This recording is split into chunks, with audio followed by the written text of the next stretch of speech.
des absences remarquées, un sacre annoncé, des confirmations. Que faut-il retenir de la liste des nominations ?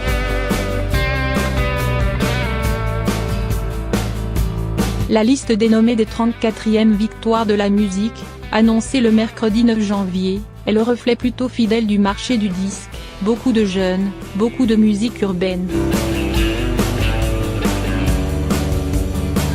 En attendant la cérémonie qui aura lieu le 8 février à la Scène Musicale, à Boulogne-Billancourt, Hauts-de-Seine, et qui sera retransmise en direct sur France 2, voici 10 leçons à tirer de cette sélection. 1. Place aux jeunes.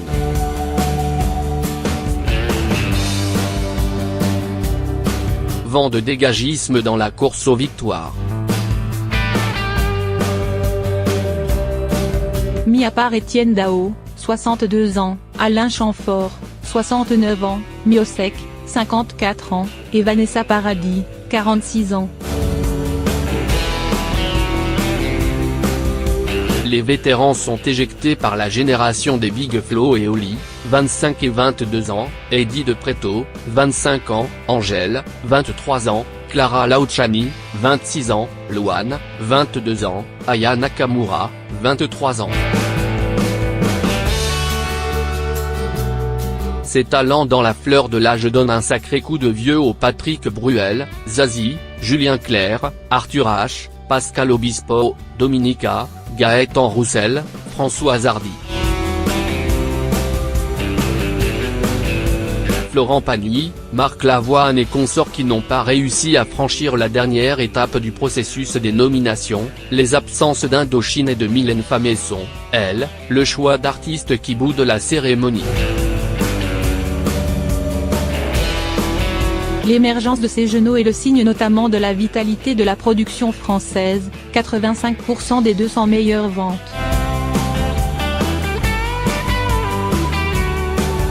Au premier semestre 2018, un quart du top 200 étaient des premiers albums.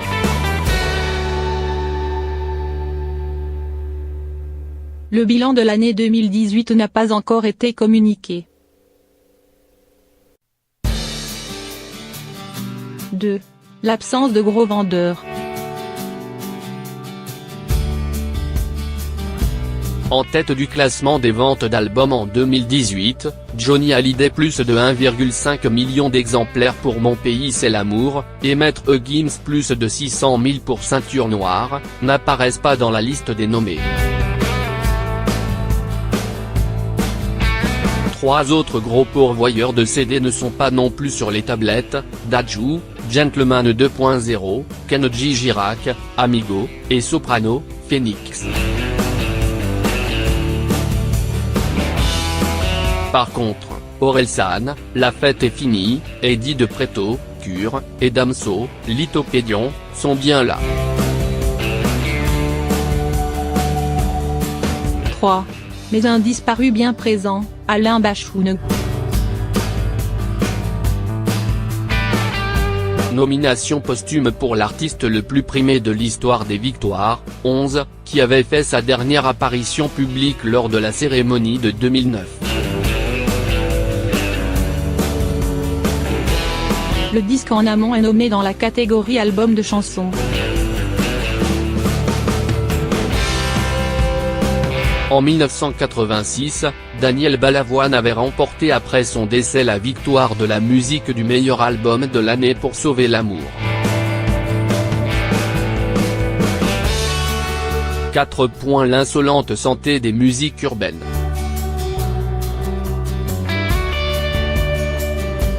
Conséquence de l'usage forcené du streaming chez les jeunes consommateurs friands de hip-hop, cette année, une catégorie rap a été ajoutée afin de coller à la réalité du marché et mieux refléter les différents styles de la musique dite urbaine.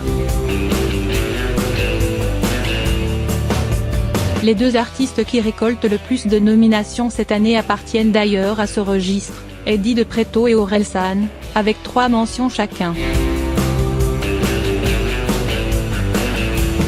Précisons que ce dernier est accompagné par le rappeur belge Damso dans 2 catégories chansons originales et créations audiovisuelles, pour le morceau Rêve bizarre. Le punchliner belge est également présent dans la catégorie rap avec son disque Lithopédion. 5. Le sacre annoncé d'Eddie de Pretto. Reparti bredouille l'année dernière dans la catégorie Révélation scène, le natif de Créteil, Val-de-Marne, pourrait bien réaliser cette fois un triplé puisqu'il est nominé dans 3 listes.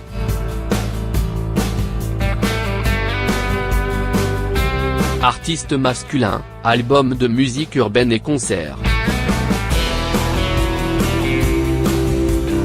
Une trajectoire incroyable pour l'auteur de Cure, encore inconnu il y a moins de 2 ans. 6. Un match Chris Jeanne Adel arbitré par Vanessa Paradis.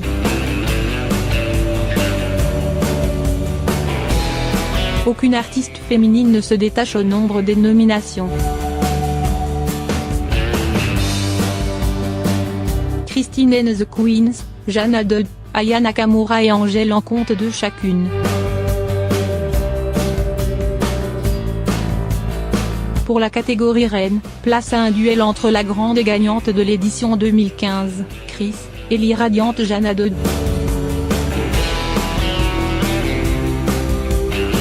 Difficile de distinguer une favorite. Avec un album de pop folk un peu tiède. Les sources, Vanessa Paradis, se tient en embuscade. À noter la défaillance de Jane, qui figure seulement dans la catégorie création audiovisuelle. 7. La fin du rock.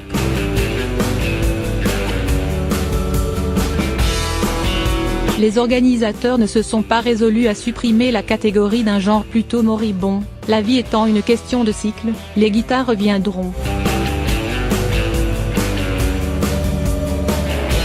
Résultat, on retrouve sous l'étiquette album rock des artistes qui n'y correspondent pas vraiment.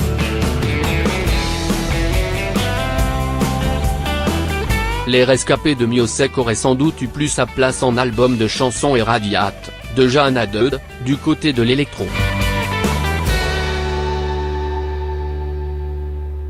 Believe, la maison de disques de la demoiselle peroxydée, ayant déjà un artiste dans cette dernière section, The Blaze, a probablement préféré ne pas mettre tous ses œufs dans le même panier. La logique des uns ne suit pas toujours celle des autres.